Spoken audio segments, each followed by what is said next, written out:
புதிது வழங்கும் வாக்குப்பொட்டி.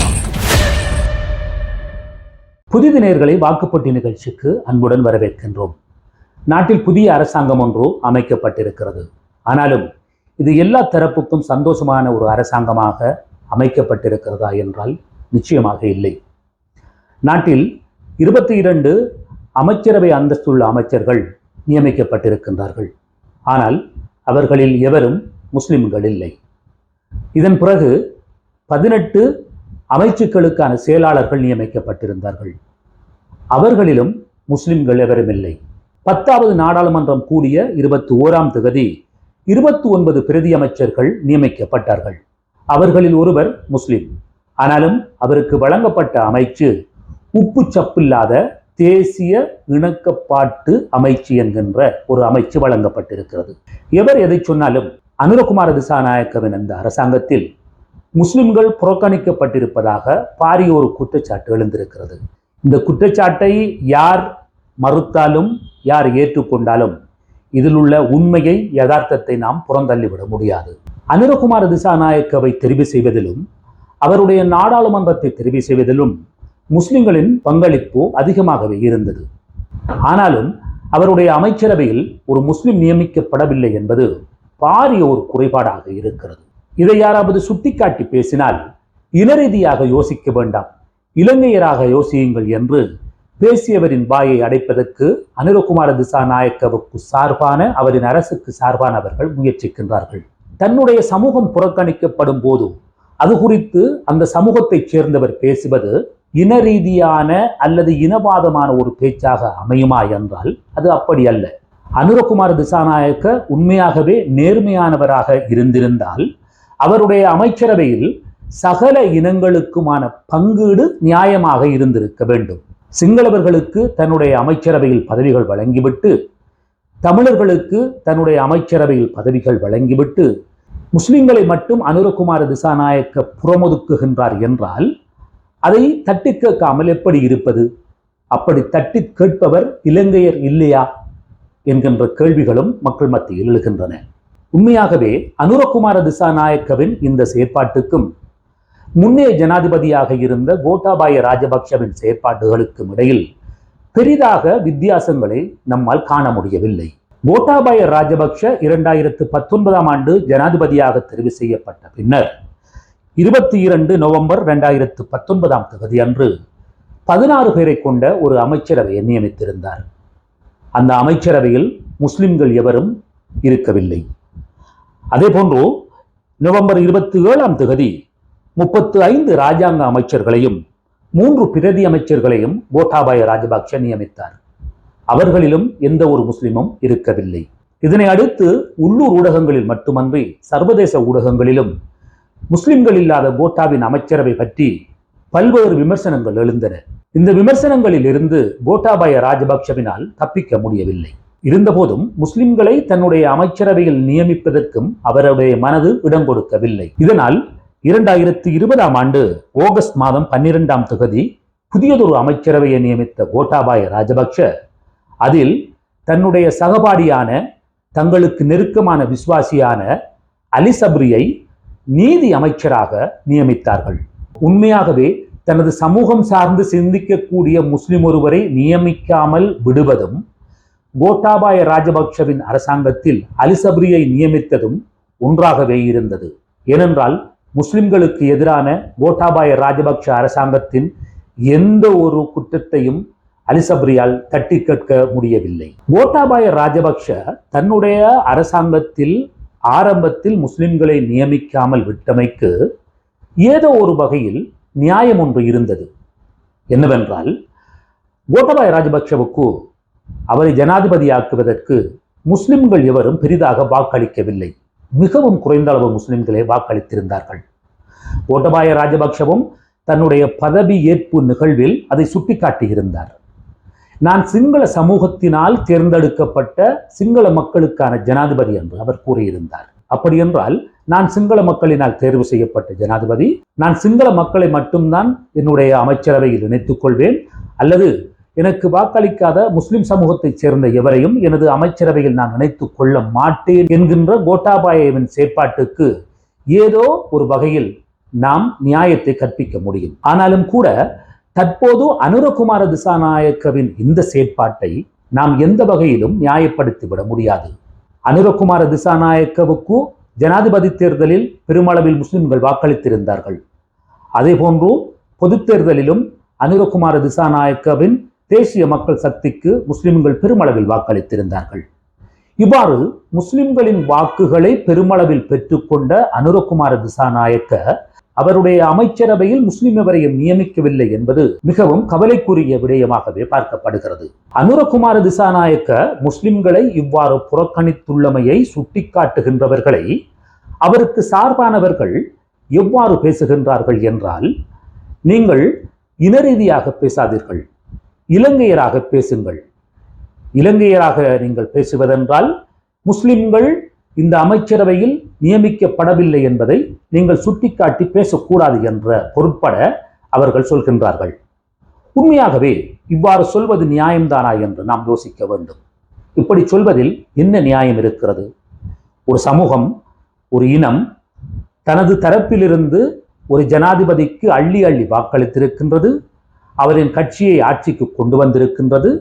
இதன் போது பங்கீட்டு ரீதியில் நியாயமாக அந்த ஜனாதிபதி நடந்து கொள்ளவில்லை, இன ரீதியான பங்கீடு அங்கு புறக்கணிக்கப்பட்டிருக்கிறது என்பதை சுட்டிக்காட்டுவது எந்த வகையில் இனவாதமாக அமையும் என்கின்ற கேள்வி பரவலாக எழுகிறது. உண்மையாகவே ஒருவர் இலங்கையராக இருக்க வேண்டுமா, இலங்கையராக உணர வேண்டுமா என்கின்ற கேள்வி முக்கியமானது. நான் என்னை இலங்கையராக உணரும் போதுதான் ஏனைய இனங்களோடு நான் கைகோர்த்து ஒரு ஒற்றுமையை நான் ஏற்படுத்த முடியும். ஒரு சமூகம் எல்லா பக்கங்களிலிருந்தும் ஏனைய சமூகங்களாலும் ஆட்சியாளர்களாலும் புறக்கணிக்கப்படும் போது, அடித்து துன்புறுத்தப்படுகின்ற போது, அந்த சமூகத்துக்கான உரிமை மறுக்கப்படும் போது, அந்த சமூகத்தைச் சேர்ந்த குடிமக்கள் தன்னை இலங்கையராக எவ்வாறு உணர முடியும் என்கின்ற கேள்வி மறுக்க முடியாதது. அது மட்டுமல்ல, இலங்கை என்பது சிங்கள மக்களுக்கும் பௌத்த மக்களுக்கும் மட்டுமே சொந்தமானது என்கின்ற பார்வை பெரும்பாலான சிங்கள மற்றும் பௌத்த மக்களிடம் இருக்கிறது.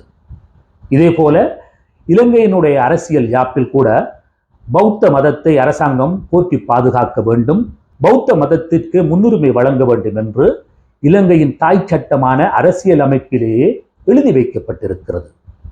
இவ்வாறான நிலையில் சிறுபான்மை சமூகத்தைச் சேர்ந்த ஒருவர் எவ்வாறு தன்னை இலங்கையராக உணர முடியும் என்கின்ற கேள்வியை நாங்கள் புறந்தள்ளிவிட முடியாது. நீ இலங்கையனாக இருக்க வேண்டும், நீ இலங்கையனாக சிந்திக்க வேண்டும் என்று சிறுபான்மை சமூகத்தைச் சேர்ந்த ஒருவரை பெரும்பான்மை சமூகத்தவர்கள் அழுத்தி அழுத்தி அந்த இடத்திற்கு கொண்டு செல்ல முடியாது. உண்மையாகவே சிறுபான்மை சமூகத்தினருக்குடைய உரிமைகளை, சலுகைகளை, அவர்களுக்கான பங்கீடுகளை பெரும்பான்மையினரும் ஆட்சியில் இருக்கும் அரசாங்கங்களும் நியாயமாக வழங்கும் போது சிறுபான்மையினர் இயல்பாகவே தன்னை ஒரு இலங்கையராக உணர்வதற்கு தலைப்படுவார்கள். ஆனால் நியாயம், நீதி, சமத்துவம் போன்ற விடயங்களை உரத்து பேசிய அனுரகுமார திசாநாயக்கவும் அவருடைய கூட்டத்தாரும் இப்போது முஸ்லிம்களை புறக்கணித்திருப்பதை எண்ணும் போது இவர்கள் மீது பாரிய அவநம்பிக்கை ஏற்படுகிறது. சிறுபான்மையினர் இவ்வாறான ஒரு சூழ்நிலையில் தங்களை எவ்வாறு இலங்கையராக உணர முடியும் என்கின்ற கேள்வியும் எழுகிறது. அனுரகுமார திசாநாயக்கவின் அரசாங்கத்தில் 22 அமைச்சரவை அந்தஸ்துள்ள அமைச்சர்கள் நியமிக்கப்பட்டிருக்கும் நிலையில் அவர்களில் சிங்களவர்களும் உள்ளார்கள், தமிழர்களும் உள்ளார்கள். ஆனால் முஸ்லிம்கள் எவரும் இல்லை என்றால் இங்கு 2 கேள்வி எழுகிறது. முஸ்லிம்களை நியமிப்பதற்கு அனுரகுமார திசாநாயக்க தரப்புக்கு விருப்பம் இல்லையா, அல்லது தன்னுடைய அமைச்சரவையில் நியமிக்கக்கூடிய தகுதிகளை கொண்ட நாடாளுமன்ற உறுப்பினர்கள் எவரும் அனுரகுமார திசாநாயக்கவின் அரசாங்கத்தில் இல்லையா என்கின்ற கேள்விகள் எழுகின்றன. அனுரகுமார திசாநாயக்கவின் அரசாங்கத்தில் அமைச்சர்களாக நியமிக்கக்கூடிய முஸ்லிம்கள் எவரும் இல்லை என்றால் அது யாருடைய தவறு? அனுரகுமார திசாநாயக்கவின் தவறு.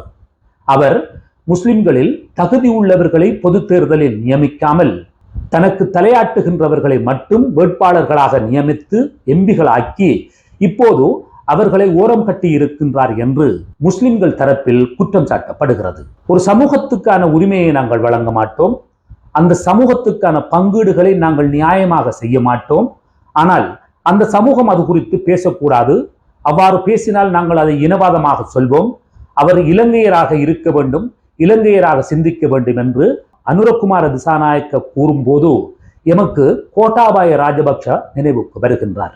கோட்டாபாய ராஜபக்ஷவின் அரசாங்கத்தில் ஒரே நாடு ஒரே சட்டம் என்கின்ற ஒரு விடயத்தை அவர் கொண்டு வருவதற்கு முயற்சித்ததை முஸ்லிம்கள் மறந்திருக்க மாட்டார்கள். அவர் முஸ்லிம்களை குறிவைத்தே அந்த விடயத்தை கொண்டு வருவதற்கு முயற்சித்தார். முஸ்லிம்களுக்கான உரிமைகளை இல்லாமலாக்கி, அவர்களுக்கான சிறப்பு சட்டங்களை இல்லாமலாக்கி, முஸ்லிம்களை பழிவாங்குவதற்காகவே ஒரே நாடு ஒரே சட்டம் என்கின்ற ஒரு விடயத்தை கொண்டு வருவதற்கு அவர் முயற்சித்தார். அந்த ஆணைக்குழுவுக்கு முஸ்லிம்களை விரோதிகளாக பார்க்கின்ற ஞானசார தேரரை தலைவராகவும் ஆக்கி கோட்டாபாய ராஜபக்ஷ அழகு பார்த்திருந்தார். அந்த வகையில் கோட்டாபாய ராஜபக்ஷ கொண்டு வர நினைத்த ஒரே நாடு ஒரே சட்டம் என்கின்ற கொள்கையும், தற்போது அனுரகுமார திசாநாயக்க தரப்பினர் முன்மொழிகின்ற இலங்கையராக இருங்கள், இலங்கையராக சிந்தியுங்கள் என்கின்ற விடயமும் ஒன்று போலவே தெரிகிறது. அதாவது கோட்டாபாய ராஜபக்ஷவின் அதுவும் அனுரகுமார திசாநாயக்கவின் இதுவும் ஒரே தராசில் இரண்டு தட்டுக்களில் இருக்கின்ற சமனான விடயங்களாகவே தெரிகின்றன. அனுரகுமார திசாநாயக்கவின் அமைச்சரவையில் முஸ்லிம்கள் இன்று புறக்கணிக்கப்பட்டிருக்கிறார்கள். நாளை தமிழர்களும் புறக்கணிக்கக்கூடும். தமிழர்கள் இனப்பிரச்சினைக்கான தீர்வை வழங்குங்கள் என்று நாளையோ நாளை மறுநாளோ கோரிக்கை விடுக்கும் போது நாம் தானே இப்போது எல்லோரும் ஒன்றாகிவிட்டோம், இனி என்ன இனங்களுக்கு இடையில் பிரச்சினை, இனி என்ன இனங்களுக்கு இடையில் பாகுபாடு, தமிழரும் சிங்களவர்களும் இலங்கையர் என்று இனி சிந்திப்போம், முஸ்லிம்களையும் நாங்கள் ஏற்கனவே சிந்திக்க சொல்லி இருக்கின்றோம் என்றும் அனுரகுமார திசாநாயக்க தரப்பினர் கூறலாம்.